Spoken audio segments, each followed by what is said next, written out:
Wow, it's striking how Donald Trump and his allies continue to twist the narrative around Project 2025. I mean, despite all the warnings we've given, the reality is now becoming painfully clear. Russ Vought, a key player in this operation, openly admits he's spearheading the creation of a vast number of executive orders and regulations, each one crafted to push Project 2025's radical agenda forward. Isn't it fascinating, and frankly disturbing, to see Trump's team claim ignorance about Project 2025 while their actions speak volumes? It's as if they're trying to pull the wool over our eyes at every turn. How can Trump's allies profess to know nothing about such a monumental plan when Vought is so openly involved? It's like a bad magic trick, where the illusion is so blatant, it's almost insulting. And here's where my frustration kicks in. Trump and his team continue to sidestep accountability. They want us to believe that Project 2025 has no connection to the Trump campaign or Trump's broader ambitions. But with Vought's direct involvement and the clear intent to execute extreme measures, it's hard to buy into their denials. So, what does this all mean for us? Are we supposed to ignore the evidence and just trust the ever-shifting excuses from Trump's camp? It's high time we question how far this charade will go and what it truly means for our future. The stakes are high, and the deceit is blatant. How long will we let this continue? I don't know what the hell it is. It's Project 25. He's involved in Project, and then they read some of the things, and they are extreme. I mean, they're seriously extreme. He's running against a brand. He is not running against any people. Okay. He is not running against any institutions. It's interesting. He's in fact not even opposing himself to a particular policy. Project 2025 is not affiliated with the Trump campaign. I am very happy with the JD pick. I think it's transformative for sure. And he's, think of him as a member version of what we do. Project 2025 has absolutely nothing to do with the past, present, or future. President Trump and President Trump alone will make his own policies. If it's someone like Stephen Miller or Bob Lighthizer, then all this stuff gets plugged right in. Joining me now is Democratic Congressman Dan Goldman of New York. Congressman, it's great to see you. Thank you so much for joining me. I want to Look, Donald Trump's awkward comments about Project 2025 are both infuriating and revealing. Trump's confusion, I don't know what the hell that is a classic case of plausible deniability. It's almost as if he's hoping that by feigning ignorance, he can evade any responsibility for the extreme measures outlined in the plan. And then we have Russ Vought's response, which is nothing more than a confusing attempt to distance the project from Trump. According to Vought, Trump isn't running against any specific policies or institutions, just the brand. What does that mean? It seems like an elaborate dance to avoid confronting the real radical goals embedded in Project 2025. J.D. Vance chimes in, insisting that Project 2025 has nothing to do with the Trump campaign. But if Vought, a key figure in Project 2025, was happy about Vance's selection and considered him a vital ally, how could Vance's denials have any weight? It all starts to look like a tangled web of half-truths and strategic obfuscation. So let's cut through the noise. Project 2025 was designed to impact Trump's second term, no matter how much his team tried to downplay or distance themselves from it. It's so telling, right? In private, it's clear that this is all part of the Trump operation. You don't have to look far. Russ Vought was the Office of Management and Budget Director under Donald Trump. John McEntee is another head leader of Project 2025. He was Donald Trump's personnel manager.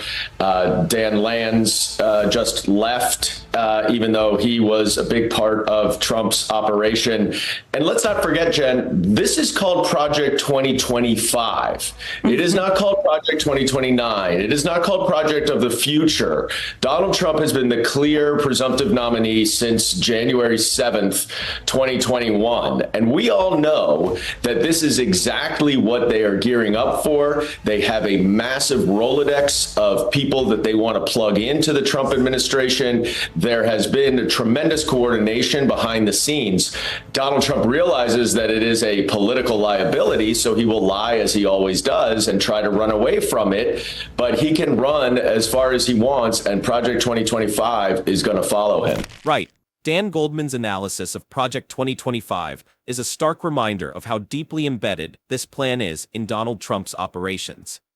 His commentary draws a stark contrast between the Trump team's public denials and its private reality.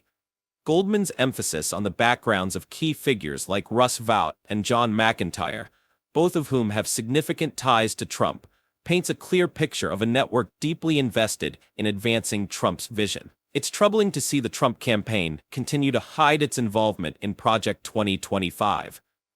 The very people shaping these extreme policies are people who have worked closely with Trump in the past. Goldman's point that the project is explicitly named for 2025, rather than some distant future, only underscores that this is direct preparation for a second Trump term, not some far-off plan. Trump's attempt to distance himself from Project 2025 is a classic playbook of denial, deflection, and distortion. It's frustrating to watch this farce unfold, knowing that behind the scenes, there is a meticulously coordinated effort to set the Trump administration up for a comeback. I think the energy and vision that Kamala Harris has brought, and Joe Biden has been a historically impressive president.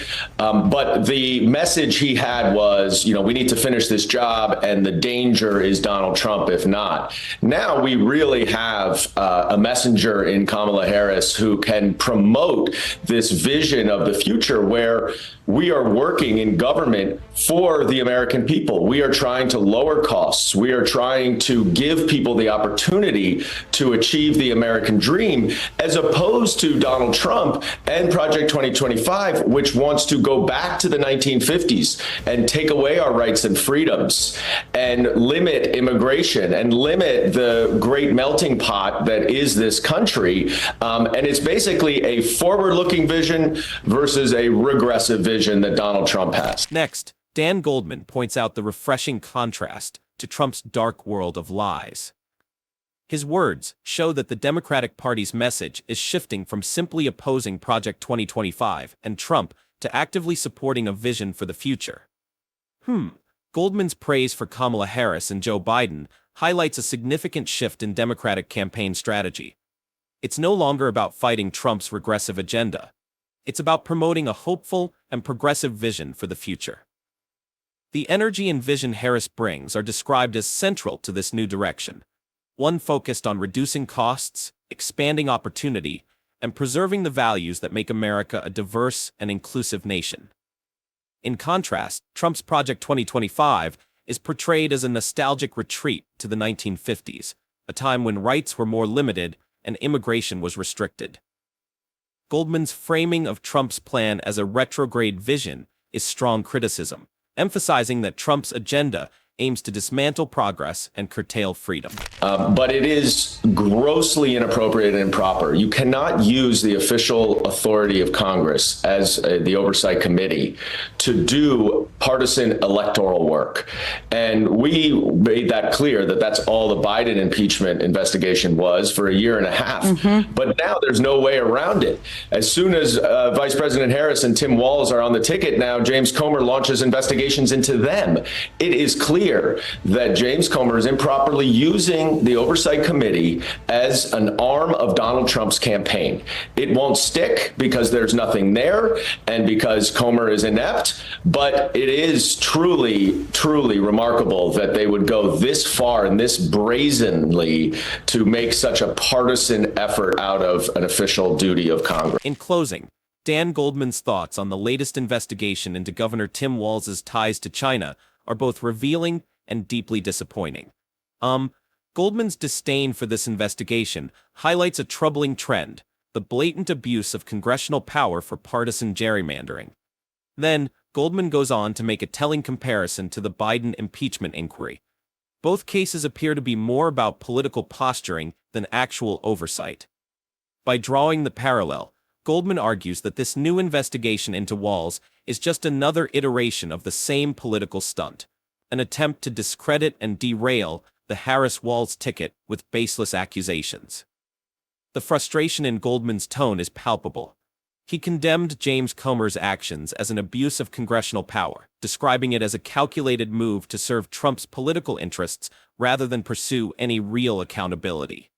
It was shocking to hear Goldman describe Comer's efforts as clumsy and overly partisan. So what does this mean for the integrity of our political institutions? As we watch these tactics unfold, will the public see through the smokescreen, or will they become another tool in Trump's arsenal of distraction and division? This situation raises serious questions about the state of our democracy and the lengths to which some will go to protect their political power. Let's recap. As we navigate the murky waters of Trump's political denials and manipulation, it is important to remain vigilant and informed. The revelations about Project 2025 and the latest investigations into Governor Tim Walz highlight a troubling pattern of partisan deception and abuse. Trump's efforts to distance himself from Project 2025, despite clear evidence of his involvement, and his misuse of congressional power for political gain are deeply troubling. We, the public, must cut through the noise and demand transparency and accountability. Don't be swayed by political charades. Instead, focus on the real issues at hand, the future of our democracy and the values we hold dear. When the campaign heats up and the stakes rise, let's stay engaged, question the narratives being spun, and support leaders committed to truth and progress. Our future depends on our ability to see through the travesty and make informed choices. It's time to act, to hold our leaders accountable, and make sure our voices are heard. Smash that like button, share your thoughts in the comments, and subscribe for the freshest news and thorough political analysis. Your support means a lot.